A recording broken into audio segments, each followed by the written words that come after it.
오늘은 사순절 첫 번째 주일입니다. 지난 제수요일을 시작으로 해서 사순절이 시작이 되었습니다. 여러분 잘 아시는 대로 사순절은 제수요일을 시작으로 해서 부활주일 전날까지 기간을 말합니다. 날짜로 하면 46일이 되지만 이 기간 중에 있는 6번의 주일은 제외하기 때문에 주일을 뺀 40일을 사순절 그렇게 부릅니다. 사순절은 예수 그리스도의 고난과 죽으심을 기억하는 그런 절기입니다.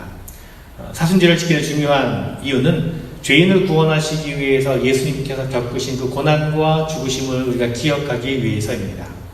그래서 초대교회 때부터 주님의 고난받으심과 또 죽으심을 기억하면서 자신을 돌아보고 참회하는 그런 시간으로 가졌습니다. 참회하면서 희생과 절제와 또 나눔의 삶을 살아가는 것이죠. 또한 초대교회에서 사순절은요, 세례받는 사람들의 준비 기간으로서 신앙의 훈련을 하는 그런 기간이었습니다. 사순절을 보내면서 우리가 어떻게 하면 예수님의 삶을 본받아서 살아갈 수 있을까, 그런 신앙적인 훈련을 갖는 것입니다. 그래서 많은 교회들이 이 사순절 기간에 특별 집회라든지 특별 기도 모임이라든지 특별 릴레이 금식이라든지 이런 특별한 프로그램을 가지면서 신앙의 훈련의 기회로 삼는 것이죠. 글쎄 저희도 이 사순절 기간에 어떤 특별한 프로그램을 가지면 어떨까 생각을 해보기도 했는데요. 그런데 한편으로는 어떤 특별한 프로그램을 하고 특별한 훈련의 시간을 갖는 것도 좋겠지만 이미 우리에게 주어진 예배와 기도의 시간을 더 잘 지키고 우리 일상 속에서 조금 더 말씀을 가까이 하고 말씀을 따라 살아가는 삶을 살려고 노력하는 것만으로도 우리의 큰 신앙의 훈련이 될 것이라 저는 그렇게 생각합니다. 여러분 이 사순절에 그런 마음을 가지고 더 예배에 참석하시고 더 기도하시고 더 말씀을 가까이 하시는 여러분 되시기를 바랍니다. 조금 더 경건하고 조금 더 절제하고 조금 더 나누고 조금 더 섬기고 봉사하는 그런 노력을 통해서 우리 믿음의 분량이 조금이라도 성장하고 성숙되어지는 그런 이 사순절이 되었으면 좋겠습니다. 자, 이 사순절 첫 번째 주일에 우리가 마가복음 1장의 말씀을 나누게 된 것이 참 의미 있다 생각합니다. 여러분 우리가 어떤 글을 읽을 때 그 글의 시작하는 부분을 유심히 살펴볼 필요가 있습니다. 왜냐하면 그 서론을 우리가 잘 읽으면 그 전체를 통해서 무슨 이야기를 하려는지 감을 잡을 수 있기 때문입니다. 성경 안에 있는 책들도 마찬가지입니다. 특별히 예수님의 이야기를 기록하고 있는 4권의 복음서가 그렇습니다. 이 책들을 우리가 복음서라고 부르는데 이 4개의 복음서가 예수님의 이야기를 쓰면서 서로 다른 방식으로 글을 시작합니다. 마태복음에서는 예수님의 족보를 시작하고 있고 요한복음에서는 태초의 이야기로부터 시작을 합니다. 누가복음에서는 데오빌로라고 하는 사람에게 쓰는 헌정사로 시작을 하지요. 오늘 우리가 읽은 말씀 마가복음의 시작 부분은 이렇습니다. 마가는 예수님에 관한 기록을 시작하면서 이렇게 쓰고 있습니다. 하나님의 아들 예수 그리스도의 복음의 시작은 이러하니라 라고 쓰고 있습니다. 그리고는 곧바로 세례 요한에 대한 이야기가 나옵니다. 요한이 어느 날 유대 광야 가운데 나타납니다. 무엇이 요한으로 하여금 광야 가운데 나아가 자신을 세상 가운데 드러내게 되었는지 우리는 알 수 없습니다. 아마도 자신에게 주어진 어떤 사명을 위해서 나서야 될 때라는 것을 그런 확신을 가질 만한 사건이 있었을 것입니다. 그때가 왔다 싶었을 때 요한은 유대 광야 가운데로 나아갑니다. 유대 광야는 말 그대로 광야입니다. 사람들이 살지 않습니다. 그곳에서 만날 수 있는 사람들은 여행하는 사람들이나 기도하기 위해서 나온 사람들 혹은 목동들이었습니다. 요한은 그들에게 하나님의 말씀을 선포했고 말씀을 받아들인 사람들을 요단강으로 데려가서 세례를 베풀었습니다. 죄를 씻어내고 하나님의 자녀로 회복되어지는 것을 상징하는 의식, 그것이 바로 세례의 의식이었죠. 그래서 그의 이름이 세례자가 되었습니다. 세례 요한이 된 것입니다. 세례를 받고 고향으로 돌아간 사람들은 광야에서 만난 이 전도자 요한에 관해서 소문을 냅니다. 그리고 영적으로 목말라 있었던 많은 사람들이 그 소문을 듣고 유대 광야로 찾아옵니다. 소문대로 요한이 전하는 말씀은 생명력이 있었고 요단강에서 세례를 받을 때 새로운 감동을 경험하게 되었습니다.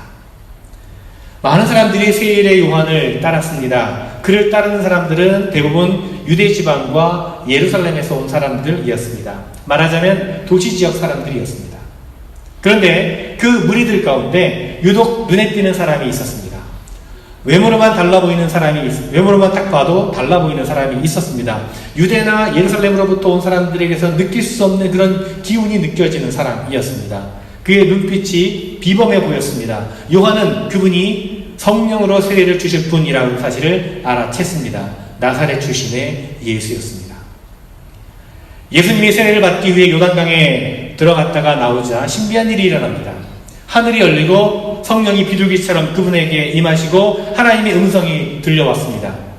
마태와 마가, 누가 이 세 사람 모두 이 사실을 기록했는데요. 그런데 마가는 이 이야기를 전해주면서 마태와 누가와는 달리 특별한 표현을 쓰고 있습니다. 10절 말씀에 보면 곧 물에서 올라오실새 하늘이 갈라짐과 라고 하는 표현을 씁니다.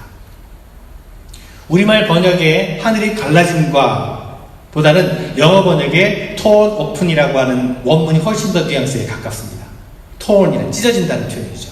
즉 하늘이 찢어져서 열렸다는 뜻입니다. 왜 마가복음은 굳이 이 단어를, 이런 표현을 썼을까요? 마태복음과 누가복음에서는 열렸다, 하늘이 열렸다라고 표현을 합니다. 하지만 갈라지다, 또 찢어지다 라고 하는 말, 이 말에는 뭔가 부자연스러움이 있죠. 그냥 열렸다라고 표현하면 훨씬 더 자연스러울 텐데 왜 찢어지다, 갈라지다라는 말을 썼을까? 찢어지면은요, 아픔이 따릅니다.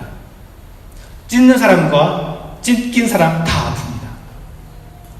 마가는 지금 복음의 시작, 즉 하나님의 아들 예수 그리스도를 통해서 이루어지는 이 구원의 복음이 어떻게 시작했는지를 지금 기록하고 있습니다. 그 복음의 처음 시작하는 곳에 세례 요한이 있었고 예수님이 있었고 또한 찢어짐이 있었다는 것입니다. 어떤 찢어짐입니까? 예수님께서 세례를 받으신 것은 하나님의 뜻을 위해서, 그리고 인간의 구원을 위해서 자신을 찢김 가운데 내어주시겠다라고 하는 결단이었습니다. 마태복음의 기록에 보면 예수님께서 세례를 받으러 오시자 요한이 내가 선생님께 세례를 받아야 할 텐데 선생님께서 내게 오셨습니까? 라고 말하면서 만류합니다. 예수님에게는 회개의 세례를 받아야 될 그 죄가 없었기 때문입니다. 그러자 예수님께서 지금은 그렇게 하도록 하십시오. 이렇게 하여 우리가 모든 의를 이루는 것이 옳습니다. 라고 대답을 하십니다. 예수님은 다른 뜻으로 요한의 세례를 받으신 것입니다. 예수님이 생각하신 다른 뜻은 무엇일까요? 세례를 통해서 이루어야 될 그 의라고 하는 것은 과연 무엇이었을까요? 세례를 통해서 죄 없으신 하나님의 아들이 자신을 낮추어 죄인의 자리 가운데 내려앉으신 것입니다.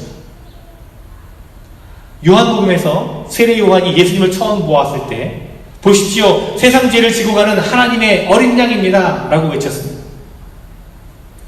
예수님은 요단강에서 세례를 받으시면서 세상의 죄를 짊어지신 것입니다. 그것은 곧 자신의 생명과 자신의 살을 찢김 가운데 내어 맡기는 그런 결단이었다는 것입니다. 그래서 어떤 분은 이렇게 얘기합니다. 십자가는 골고다가 아니라 요단강에서부터 시작되었다라고 얘기합니다. 그렇습니다. 복음은 이렇게 시작되었다는 것입니다. 예수님께서 자신의 삶을, 자신의 생명을 찢어주는 일에 내어주셨을 때에 그 복음이 시작되었다는 것입니다. 예수님께서 그렇게 자신을 찢어진 가운데 내어주시기를 결단했을 때 하늘이 응답한 것이라는 겁니다. 그 하늘은 어떤 하늘이었습니까? 아담이 선악과를 먹고 범죄한 까닭에 닫혀 있었던 하늘이었습니다. 그 하늘이 좀처럼 열리지 않더니 예수님께서 찢겨짐으로 자신을 내어놓았을 때 활짝 열리게 되었다는 것입니다. 너무 굳게 닫아져 있었기 때문에 그 열림이 마치 찢어지는 것 같이 보였던 것입니다. 세례 요한은 유대 광야로 나온 이후로 자신의 생명을 찢어주는 삶을 살았습니다. 세례 요한의 유명세는 그를 결코 부유하게 만들지도 않았고 편안하게 만들지도 않았습니다. 그에게 세례를 받으러 오는 사람들이 많아질수록 그의 인생은 더욱더 찢김을 당했습니다.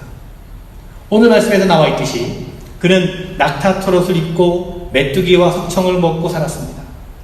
이 말이 모피를 입고 천연 건강식을 즐겼다는 뜻이 아닙니다. 거친 음식을 먹고 거칠게 살았다는 것입니다. 그의 관심은 오직 자신에게 맡겨진 하나님의 사명에만 있었습니다. 찢김 가운데 내준 인생을 살았던 세례 요한. 그는 결국 헤롯 안티파스에게 참수형을 당했습니다. 그는 그렇게 하나님 나라를 위해 자신의 인생 전체를 찢어진 가운데 내어드렸다는 것입니다. 예수님은 어떠십니까? 요단강에서 세례를 받으신 다음에 예수님은 광야로 나아가서 40일 동안을 금식하시면서 기도하셨습니다. 40일 동안의 금식이라고 하는 것은 죽기를 각오하지 않으면 할 수 없는 일입니다. 말하자면 하나님께 자신을 찢어드리는 일이었습니다. 그곳에서 예수님은 사탄에게 시험을 받으십니다. 사탄이 제시한 세 가지 유혹은 한마디로 말하자면 너 자신을 위해서 살아라는 것입니다. 너 자신을 위해서. 그러나 예수님은 이 사탄의 세 가지 유혹을 모두 물리치셨습니다. 곧 하나님의 뜻에 따라 자신을 찢어주는 사명을 따르겠다라고 하는 결단이요 선포였던 것입니다. 얼마 후에 세례 요한이 체포되었다는 소식이 들리자 예수님은 갈릴리로 돌아가셔서 복음을 전하기 시작하셨습니다. 예수님은 온 갈릴리 땅을 다니시면서 하나님 나라의 복음을 전하시고 병든 사람들을 고치셨습니다. 예수님에 대한 소식은 삽시간에 퍼지게 되었고 많은 사람들이 그분에게 몰려들었습니다. 그로 인해서 예수님은 당신의 살을 찢어주는 것과 같은 나날들을 지내셨습니다. 갈릴리에서 복음을 전하시고 하나님의 말씀을 가르치시던 예수님은 또다시 하나님의 때가 되었다라고 판단하시고 유대 땅을 향해 가십니다. 예루살렘으로 올라가시게 됩니다. 예루살렘이라는 곳은 만만한 곳이 아니었습니다. 그곳에는 종교 권력자들과 정치 권력자들이 자신의 기득권을 지키고 있는 곳이었습니다. 예수님께서 예루살렘으로 가신다는 것은 죽음을 자초하는 것과도 같은 것이었습니다. 그래서 예수님을 따르던 많은 사람들은 예수님께서 예루살렘을 가지 못하시도록 말렸습니다. 하지만 예수님은 마치 죽을 각오를 한 사람처럼 예루살렘을 향해서 올라가셨습니다. 아니나 다를까 예루살렘 성에 발을 들여놓은 지 일주일 만에 예수님은 잡히시고 고난을 받으시고 십자가에서 죽임을 당하셨습니다. 죽음을 당하기 전날 제자들과 함께 마지막 저녁 식사를 나누실 때 예수님은 자신의 죽음을 이미 다 내다보셨습니다. 예수님께서 빵을 들어 축사하시고 찢어주시면서 너희를 위해 찢기는 내 몸이라고 말씀하셨습니다. 당시 6월절에 먹는 무교봉이라고 하는 떡은요 마치 비스켓처럼 딱딱한 것이었습니다. 그러니 찢었다라고 하는 표현보다는 쪼갰다라고 하는 표현이 부수었다라는 표현이 더 맞을 수 있을 것입니다. 그러면서 예수님은 자신의 몸도 그렇게 쪼개지고 부서질 것이라고 말씀하신 것입니다. 그 예언대로 다음날 예수님은 십자가 위에서 찢기셨습니다. 부서지셨습니다. 주님께서 운명하셨을 때 예루살렘 성전의 휘장이 찢어졌다라고 마태복음은 기록합니다. 성전의 휘장은요 성소와 지성소를 나누는 커튼을 말합니다. 따라서 이 성전의 휘장은 하나님과 인간 세계를 가로막는 가로막는 것을 상징하는 것이었습니다. 예수님께서 십자가에서 운명하셨을 때에 그 성전의 휘장이 찢어졌습니다. 하나님과 인간을 나누고 있었던 벽이 무너졌다는 것입니다. 이로써 하나님과 인간 사이에 막고 있던 모든 장벽이 허물어졌습니다. 예수님께서 세례를 받으실 때 찢겨서 열린 하늘이 이제는 십자가를 통해서 모두에게 다 열려지게 된 것입니다. 예수님의 찢겨진 몸이 하늘을 열어주었습니다. 그렇습니다. 예수님의 찢기심은 우리가 받아야 될 찢김을 대신 받으신 것입니다. 이사야 선지자가 예언한 것이 십자가에서 이루어진 것입니다. 이사야 53장 말씀에 그가 찔린 것은 우리의 허물 때문이고 그가 상처를 받은 것은 우리의 약함 때문이다. 그가 징계를 받음으로써 우리가 평화를 누리고 그가 매를 맞음으로써 우리가 우리의 병이 나았도다. 이렇듯 복음은 찢겨짐의 아픔으로 시작되었고 찢겨짐의 고난을 통해서 완성되었다는 것입니다. 그래서 여러분 이 복음에는 속죄와 치유와 회복의 능력이 있습니다.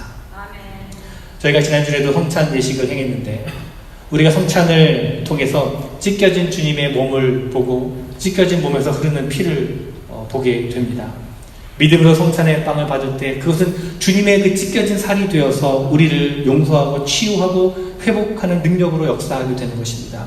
우리가 믿음으로 성찬의 잔을 받을 때 그것은 주님의 보혈이 우리의 죄를 씻고 우리의 상처를 치유하고 회복시키는 것입니다. 그렇게 이 찢겨짐의 복음을 받아들여 용서하고 치유되고 회복되고 나면 그 복음은 이제 우리를 우리를 또다시 또 다른 찢김 가운데로 우리를 요청하고 있습니다. 주님은 용서와 치유와 회복을 경험한 후에 우리로 하여금 그저 안락하고 그저 평안한 삶을 즐기도록 내버려 두지를 않습니다.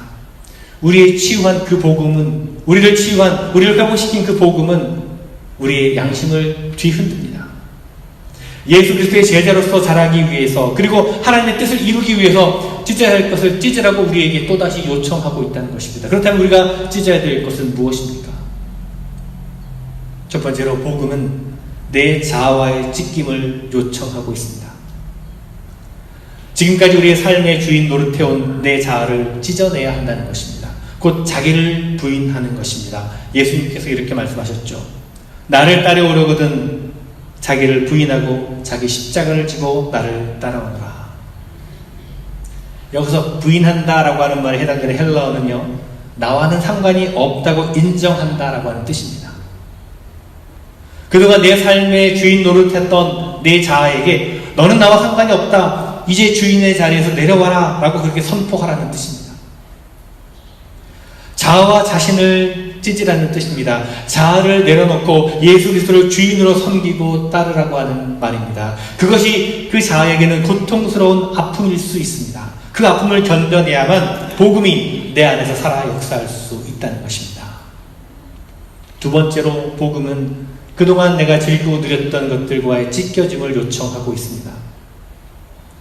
그동안 즐겼던 것들 가운데 어떤 것들은 별로 나쁠 것 없는 습관일 수도 있고 어떤 것들은 죄의 습관일 수도 있습니다. 예수 그리스도를 영접하고 믿음의 길을 가는 동안에 저절로 떨어져 나가는 것도 있습니다. 그러나 어떤 것들은 지겹게 끝까지 달라붙는 것도 있습니다. 그것을 그냥 놓아두면 안 됩니다. 찢어야 합니다. 뜯어내야 한다는 것입니다. 과거에 즐기던 죄의 습관을 찢어내는 것이 아쉽고 아깝고 손해보는 것 같을 수도 있습니다. 때로는 고통스럽습니다. 그러나 복음은 우리에게 그 고통을 감내하라고, 그 고통을 감수하라고, 찢으라고 권고하고 있습니다. 아멘. 사도 바울이 에베소서에서 이렇게 권면합니다. 음행이나 온갖 더러운 행위나 탐욕은 그 이름조차도 여러분의 입에 담지 마십시오. 그렇게 하는 것이 성도에게 합당합니다. 더러운 말과 어리석은 말과 상스러운 농담은 여러분에게 어울리지 않습니다. 오히려 여러분은 감사에 찬 말을 하십시오. 세 번째로 복음은 우리 자신의 찢김을 요청합니다. 많은 사람들이 자기 자신만을 위해서 살아가고 있습니다. 가족들까지도 자기 자신을 위해서 이용하는 사람들이 있습니다. 배우자를 혹은 자녀를 찢어서라도 내가 잘 살겠다라고 궁리하는 사람들이 있습니다. 그런 사람들에 비하면 가족을 위해서 자신을 기꺼이 찢는 사람들은 훨씬 나은 편이겠지요. 하지만 복음은 거기에서 한 걸음 더 나아가라고 요청하고 있습니다. 이웃을 위해, 다른 사람을 위해서 찢는 데까지 나아가라고 요청하고 있습니다. 사도 바울은 이렇게 말합니다. 그러면 여러분은 사랑을 받는 자녀답게 하나님을 본받는 사람이 되십시오. 그리스도께서 여러분을 사랑하셔서 우리를 위하여 하나님 앞에 향기로운 제물과 예물로 자기 몸을 내어주신 것과 같이 여러분도 사랑으로 살아가십시오. 사도 바울은 하나님을 본받고 그리스도를 본받고 살아가라고 말씀하고 있습니다. 우리의 구원을 위해서 예수님께서 자신을 찢으신 것처럼 우리도 이웃을 위해, 다른 사람을 위해 내 자신을 찢으라는 것입니다. 이웃을 위해 자신을 찢는 것, 그것이 바로 사랑이라는 것입니다. 그래서 바울은 사랑으로 행하라고 말합니다. 사랑은 그 본질이 자신을 찢는 것입니다, 여러분. 자학하라는 것이, 자학하라고 하는 말이 아닙니다. 다른 사람을 위해서 자신의 물질을 찢고, 자신의 시간을 찢고, 자신의 힘을 찢고, 자신의 재능을 찢고, 자신의 마음을 찢는 것입니다. 찢으면 아프죠. 아픕니다. 아프지 않으면 찢는 것이 아닙니다. 아프지 않으면 사랑하는 것이 아닙니다, 여러분. 복음은 하나님을 위해, 그리고 이웃을 위해 아플 만큼 찢으라고 우리에게 요청하고 있습니다. 여러분 안에 이 복음이 있습니까? 여러분 가운데 이 복음이 들어있습니까? 하나님의 아들이 육신을 입고 이 땅 가운데 오셔서 우리를 위해 당신의 모든 것을 찢어서 완성하신 그 복음을 여러분 믿으십니까? 그 복음으로 인해 여러분의 찢겨짐에 치유받았음을 믿으십니까? 죄로 인해 찢겨진 영혼, 상처로 인해 찢겨진 마음, 그리고 인생의 어려움으로 인해 찢겨진 몸과 그 마음이 예수님 그리스도의 그 찢겨진 살과 피로서 찢김받고 아픈 내 몸이 영혼이 씻김받고 치유받고 회복되었음을 믿으십니까? 아멘. 바라기는 복음을 믿음으로 그 회복의 은혜를 누리시는 여러분 되었으면 좋겠습니다. 아멘. 여러분 가운데는 복음의 은혜를 이미 누리시는 분들이 많이 계실 것입니다. 그렇다면 여러분 이 시간 여러분 스스로에게 한번 물어보시기를 바랍니다. 과연 내 안에는 찢겨짐이 있는가? 내 인생의 주인 노릇해온 내 자아를 제대로 찢어버렸는가? 나의 영적인 삶을 발목 잡고 있는 옛 습관들을 나는 버리고 있는가? 아니 진정으로 찢어버릴 뜻이 나에게 정말 있는가? 혹시 그 습관이 전혀 도움이 되지 않는 줄 알면서도 하나님께 죄인 줄 알면서도 즐기고 싶어하는 그 욕망이 여전히 여러분 사로잡고 있지 않습니까? 이제는 우리가 찢어버려야 할 것입니다. 여러 가지 잘못된 내 습관들, 욕심과 탐심과 험담과 사치의 습관들, 게으름의 습관들, 대수롭지 않게 생각했던 잘못된 습관들 여러분 우리가 다 찢어내야 될 것입니다. 이런 습관들은요 우리 영혼을 혼탁하게 만듭니다. 그런가 하면 그냥 두어서는 안 되는 그런 심각한 습관들도 있습니다. 음행의 습관, 부정적인 습관, 거짓말의 습관, 미움의 습관, 저주의 습관, 미신의 습관 같은 것들입니다. 이런 습관들은 우리 인생을 망가뜨립니다. 이제는 찢어버려야 합니다. 아무리 노력해도 안 되더라 말하는 것은 사탄의 속임수에 넘어가는 것입니다. 우리 안에 복음의 능력이 역사하고 있다면 우리는 찢어버릴 수 있습니다. 그리고 나아가 주님께서 우리에게서 보고 싶어 하시는 찢겨짐까지 우리가 나아갔으면 좋겠습니다. 바로 다른 사람을 위한, 이웃을 살리기 위한 우리 자신의 찢어짐까지 나아가야 된다는 것입니다. 여러분 안에 이 찢겨짐이 있으십니까? 나 자신과 가족이 아닌 다른 누군가를 위해서 마음이 찢어지는 아픔을 겪어본 일이 있으십니까? 나의 시간을 다른 누군가를 위해서 찢어내어준 적이 있으십니까? 다른 누구를 위해서 나의 물질을 찢어준 적이 있으십니까? 나의 힘을 혹은 나의 재능을 다른 사람을 위해 찢어준 적이 있으십니까? 혹시 예수 그리스도를 주님으로 섬기면서도 여전히 내 가정의 한계를 벗어나지 못하고 있지는 않습니까? 사도 바울은 그것을 사랑이라고 불렀습니다. 찢을 때 아픔이 없으면 그것은 사랑이 아닙니다. 마음이 아파서 견디기 힘들 정도가 되어야 사랑하는 것입니다. 아깝지 않을 만큼의 물질을 내어준다면 그것은 찢겨지는 것이 아닙니다. 아깝지 않을 만큼의 시간을 주는 것도 찢겨지는 것이라 할 수 없습니다. 아까울 정도로, 정말 손해를 느낄 정도로, 불편함을 느낄 정도로 찢어져야만 진정한 사랑이라는 것입니다. 바라기는 여러분, 우리의 모든 것을 찢어서 우리를 구원하시고 지금도 우리와 동행하시는 주님 앞에 우리도 내어놓을 만한 그런 찢겨짐이 있었으면 좋겠습니다. 주님을 위해서, 그리고 이웃을 위해서 찢어진 그 마음, 찢어진 시간, 찢어진 물질, 그리고 찢어진 몸이 바로 우리가 주님께 드릴 귀한 거룩한 예물인 줄로 믿습니다. 사순절이 시작되었습니다. 바라기는 이 사순절에 복음이 만들어내는 이 찢겨짐이 우리 가운데, 우리 삶 가운데 더욱 많아지기를 간절히 주님의 이름으로 축원을 드립니다.